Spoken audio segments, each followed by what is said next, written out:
नमस्कार आप सभी को। और कैसे आप सब लोग, उम्मीद और आशा करते हैं आप सभी बहुत ही बढ़िया होंगे, बेहतरीन होंगे और आप सभी की तैयारी वगैरह आने वाले एग्ज़ामों के लिए बहुत ही बढ़िया से चल रही होगी। तो मेरे प्यारे बच्चों, आप सभी का बहुत बहुत स्वागत है आज के सेशन में, आज की इस वीडियो के अंदर। तो आप सभी अपना आ जाइएगा और इस वीडियो का मज़ा लीजिएगा। इसके अंदर आज हम चर्चा करने वाले हैं डॉक्यूमेंट वेरिफिकेशन की। जो डॉक्यूमेंट्स आप लोगों को जब वेरिफिकेशन होगा डॉक्यूमेंट्स का तब ज़रूरत पड़ने वाली है, तो उस सारी बातों की मैं चर्चा करने वाला हूँ। ज़्यादा बड़ी वीडियो नहीं होगी, छोटी सी वीडियो होगी, तो आप इसे कंप्लीट देखें, पूरा देखें। और आने वाले सभी एग्ज़ाम के लिए भी आपको इसी प्रकार से अपने डॉक्यूमेंट्स को अरेंज करना है, जिस सीरीज़ में मैं आपको बताने जा रहा हूँ। ठीक है मेरे भाई। तो सबसे पहले तो देखो, अभी तक भी रिज़ल्ट वगैरह नहीं आया है और जो आंसर की है उसका तो कुछ पता ही नहीं है। तो अब सबसे बड़ा संशय यही है कि अब मेरे को ये लग रहा है कि शायद डायरेक्ट ही रिजल्ट आएगा। शायद दिवाली से पहले रिजल्ट आपको देखने के मिल जाए। और अगर नहीं आता है तो फिर तो देखो बहुत ही लंबी प्रक्रिया चल सकती है, क्योंकि उसके बाद बहुत सारी चीज़ें बदलने वाली है। तो अगर आप लोगों का रिजल्ट आ जाता है तो उसके बाद भी बहुत सारी दिक्कतें आ सकती हैं, क्योंकि काफ़ी सारे बच्चों के मन में डाउट है कि भाई हमें कैसे पता लगेगा कि हमारी चीज़ें, हमारा क्वेश्चन जो गलत था उसका नंबर हमें मिला है नहीं मिला है, जो करेक्शन करा है उसके बाद हमें आंसर देने के बाद में, या हमने जो आपत्ति डाली थी उन आपत्तियों पर हमें कुछ मिला या नहीं मिला। ठीक है ना। तो वो पॉइंट है सबसे बड़ा। अगर आंसर की आ जाती है और उसके बाद रिजल्ट आता है तो ये सारे डाउट क्लियर हो जाएंगे, सारे डाउट खत्म हो जाएंगे। ठीक है मेरे भाई। तो आप सभी को ये डॉक्यूमेंट्स जो मैं बताने जा रहा हूँ, इन डॉक्यूमेंट्स को एक सीरीज में लगा लीजिएगा, एक फाइल के अंदर सेट कर लीजिएगा, जिससे आप लोगों को अपने जब डॉक्यूमेंट वेरिफिकेशन होगा तो आप लोगों को इधर उधर भागना ना पड़े। ठीक है। तो शुरू करते हैं, चलिए बताते हैं, आइएगा देखिएगा एक बार। तो क्या क्या डॉक्यूमेंट्स चाहिएगे वो मैं सारी बात आपको समझाने जा रहा हूँ मेरे भाई। देखना एक बार चीज़ों को, देखो। सबसे पहले है आप लोगों का एप्लीकेशन फॉर्म। एप्लीकेशन फॉर्म का मतलब वही एप्लीकेशन फॉर्म जो आपने आवेदन किया था जब आपके फॉर्म निकले थे। तो आपने कोई फॉर्म भरा होगा यूपी पुलिस का, जब आपने फॉर्म भरा होगा तभी आप पेपर देने गए होंगे, है ना। तो वो एप्लीकेशन फॉर्म आपके पास होना चाहिए। वो आवेदन पत्र जो आपने किया था, वो आवेदन आपने जो डाला था, वो आपके पास में होना चाहिए। ठीक है मेरे भाई। अगर नहीं है, किसी भी कारणवश हो सकता है वो आप लोगों ने कहीं रख के भूल गए हो या बहुत सारी और भी चीज़ें हो जाती है, तो आप उसे दोबारा से डाउनलोड कर लीजिएगा, जिससे आपके पास में चीज़ें सही से हो जाएं। तो एप्लीकेशन फॉर्म हुआ, उसके बाद में एडमिट कार्ड। एडमिट कार्ड भी आपके पास में होना चाहिए, वही एडमिट कार्ड जो आप अपने सेंटर पर गए थे तब आप लोगों से मांगा गया होगा, तब आप लोगों ने वहाँ दिखाया होगा। तो एडमिट कार्ड आपके पास होना ज़रूरी है। तो एडमिट कार्ड और एप्लीकेशन फॉर्म, ये दोनों चीज़ें सही से अरेंज करके रखिएगा। अगली बात आती है, सबसे ज़्यादा इंपॉर्टेंट है आपका कास्ट सर्टिफिकेट। कास्ट सर्टिफिकेट किन लोगों को जरूरत पड़ने वाली है? एक तो एससी, एक एसटी, ओबीसी, है ना। उसके बाद ईडब्ल्यूएस। तो अगर आप इनमें से किसी भी कैटेगरी के अंदर है तो आपके पास में कास्ट सर्टिफिकेट होना जरूरी है। और कास्ट सर्टिफिकेट पर काफ़ी जोर देकर कहा गया है कि जो कास्ट सर्टिफिकेट होगा वो आप लोगों का उस डेट से, जो डेट लास्ट थी फॉर्म भरने की, उससे पहले का होना जरूरी है। ठीक है, उसके बाद का नहीं होना चाहिए। तो कास्ट सर्टिफिकेट को बिल्कुल ध्यान से रखना, क्योंकि अगर आप ओबीसी में हैं और आपके पास में कास्ट सर्टिफिकेट नहीं है तो आप जनरल कैटेगरी में भी काउंट हो सकते हैं मेरे भाई। तो जनरल कैटेगरी वालों को कास्ट सर्टिफिकेट की जरूरत नहीं पड़ती, या जो अदर स्टेट से आते हैं वो भी सभी जनरल में काउंट होते हैं, उनको भी कास्ट सर्टिफिकेट की जरूरत नहीं पड़ती है। ठीक है। तो अगर आप एससी, एसटी, ओबीसी, ईडब्ल्यूएस से है तो आपके पास में कास्ट सर्टिफिकेट होना जरूरी है, इस बात का विशेष ध्यान रखें।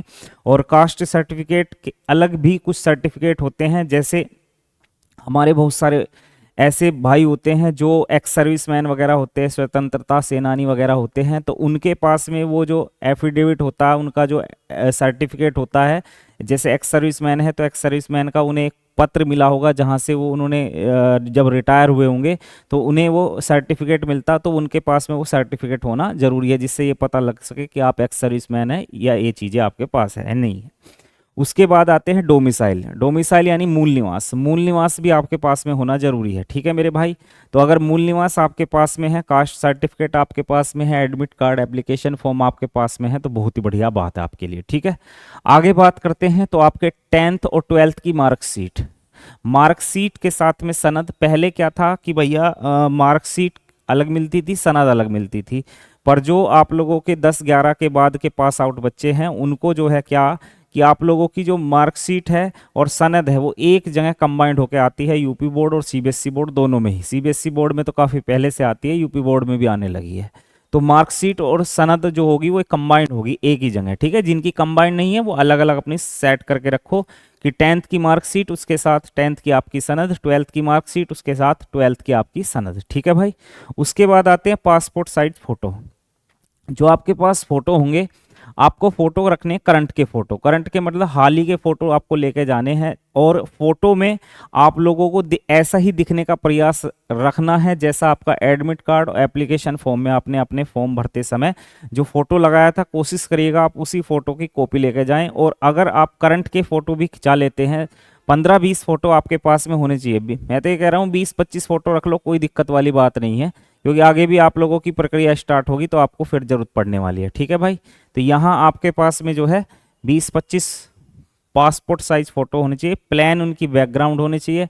ये नहीं है कि कोई डिज़ाइन वगैरह उन पे बना हुआ है, कोई और भी बहुत सारे तरीके से फ़ोटो खींच लेते हैं। तो पासपोर्ट साइज सिंपल फ़ोटो आपके पास में होना चाहिए, ठीक है। ज़्यादा उसके अंदर रंग ढंग नहीं डालने, तो सिंपल पासपोर्ट साइज फ़ोटो होना चाहिए, ठीक है। उसके बाद बात करते हैं आईडी प्रूफ। आईडी प्रूफ के अंदर सबसे ज़्यादा इंपॉर्टेंट है आधार कार्ड। आधार कार्ड आपके पास में होना ज़रूरी है। अब ये जितने भी मैंने आप लोगों को सारी चीज़ें बताई हैं, इन सभी में क्या मेरे प्यारे भाई, इन सभी के अंदर आप लोगों के पास में जितनी भी इंफॉर्मेशन मैंने आपको दी है, इन सब के अंदर आप लोगों की नेम वगैरह सारी चीज़ें बिल्कुल करेक्शन कराने के बाद में बिल्कुल सही दिखनी चाहिए, ठीक है ना। जैसे कई बार ऐसा होता है जब आप फॉर्म भरते हैं तो कई बार होता है नाम में या किसी और चीज़ में आप लोगों से मिस्टेक हो जाती है। तो उस मिस्टेक के लिए आप लोगों के पास एक समाधान है, आपको एक एफिडेविट बनवा के ले जाना है। तहसील से एक एफिडेविट बनवा लेना है, कचहरी से एक एफिडेविट बनवा लेना है। उस एफिडेविट को बनवा के आपको ले जाना है वहाँ पर, जिससे आप लोगों को रीचेक करा जा सके, हाँ ये फॉर्म भरते समय ही आपसे गलती हुई है, ठीक है भाई। ऐसा नहीं है, इस प्रकार की गलतियाँ वहाँ नहीं चलने वाली है कि आप लोगों का नाम तो है अमित और आप लोगों ने जब फॉर्म भरा तो वहाँ लिखा गया सुमित, तो ये चीज़ें तो नहीं चलने वाली है भाई, ठीक है ना। तो आप लोगों ने इस बात का तो विशेष ध्यान रखना। अब आप कहोगे भैया सुमित में और अमित में तो केवल एस और ए का अंतर है, भाई साहब पूरा का पूरा हालात बदल जाएंगे, जज्बात बदल जाएंगे, बात समझो। तो वहाँ आप लोगों को इस बात का तो ध्यान रख के चलना। जिसके साथ में ऐसी कोई गड़बड़ है तो आप लोग पहले ही अपना एक एफिडेविट बनवा लेना। जब एफिडेविट आप लोगों के पास आ जाएगा तब उसे अपना लेके जाना, ठीक है जी। इस बात का ध्यान रख के चलना है। और जितना जो आपने फॉर्म भरा होगा, एप्लीकेशन फॉर्म भरा होगा, उसके अंदर जो भी आप लोगों ने डाटा भरा होगा, ज़्यादातर जो डाटा भरा जाता है वो 10th की मार्कशीट के अकॉर्डिंग भरा जाता है। 10th यानी कि 10वीं की मार्कशीट के अकॉर्डिंग आप लोगों का सारा डाटा भरा जाता है। नाम वगैरह हो गया, डेट ऑफ बर्थ वगैरह हो गया, फादर नेम, मदर नेम, ये सारी चीज़ें हैं जो 10th की मार्कशीट होती है उसके अकॉर्डिंग होती है मेरे भाई। तो आप लोगों के डॉक्यूमेंट्स के अंदर, सभी डॉक्यूमेंट्स के अंदर आपके नाम, father name, mother name, address, ये सारी चीज़ें आप लोगों की सेम होनी जरूरी है। अगर आपके डॉक्यूमेंट्स में चीज़ें मिसमैच हो रही है तो मेरे भाई कहीं ना कहीं आपको दिक्कत आने वाली है। और अगर आपने अपनी दिक्कत का समाधान करा लिया है पहले ही तो बहुत ही बढ़िया बात है, आप लोगों के लिए तो शानदार और ज़बरदस्त बात होने वाली है, ठीक है। तो ये छोटी छोटी चीज़ें ना कई बार हम लोगों को समस्या पैदा कर देती है। अगर हम लोगों ने पास में एप्लीकेशन फॉर्म नहीं है, एडमिट कार्ड नहीं है और क्या कास्ट सर्टिफिकेट है तो वो डेट के बाद का है, या डोमिसाइल है तो उसमें कोई दिक्कत है, तो मेरे प्यारे भाई कहीं ना कहीं आप लोगों के हाथ में आती हुई नौकरी आपसे दूर चली जाती है। तो इसलिए इन चीज़ों में विशेष ध्यान रखा करो। डॉक्यूमेंट्स के अंदर किसी भी प्रकार की कोई गलती ना हो, अगर गलती है तो उसमें करेक्शन वगैरह कराने के बाद में अपनी चीज़ों को सही से बढ़िया से रखा करो, ठीक है ना। क्योंकि डॉक्यूमेंट्स में हुई गलती तो फिर आप कहीं के नहीं रहने वाले, ना इधर के ना उधर के। तो इस बात का विशेष ध्यान रखना, ठीक है जी। ये छोटी छोटी बात आप लोगों ने ध्यान रखनी है, यही बताने के लिए मैंने आप लोगों को ये छोटी सी वीडियो को बनाया था मेरे भाई। हालांकि आप लोगों ने पहले भी इन चीज़ों को सही से अरेंज कर रखा होगा। जो बालक सीरियस है उसने अपने डॉक्यूमेंट्स को वो स्टार्टिंग से ही एक बेहतर तरीके से रखता है और बेहतर तरीके से लेके चलता है, ठीक है ना। कई बार होता है कि मटर गश्ती के चक्कर में हमसे चीज़ें गलती हो जाती हैं, तो वो मेरे भाई अब ध्यान दे लें कि अपनी चीज़ों को अरेंज कर लें, सही से मैनेज कर लें, जिससे आपको बाद में कोई समस्या ना आए, ठीक है। इन सब चीज़ों का ध्यान रखना है। और लास्ट में जाते जाते बात आ जाती है वही रिजल्ट की, फाइनल आंसर की या रिवाइज आंसर की, या आप लोगों की संशोधित आंसर की आएगी या नहीं आएगी।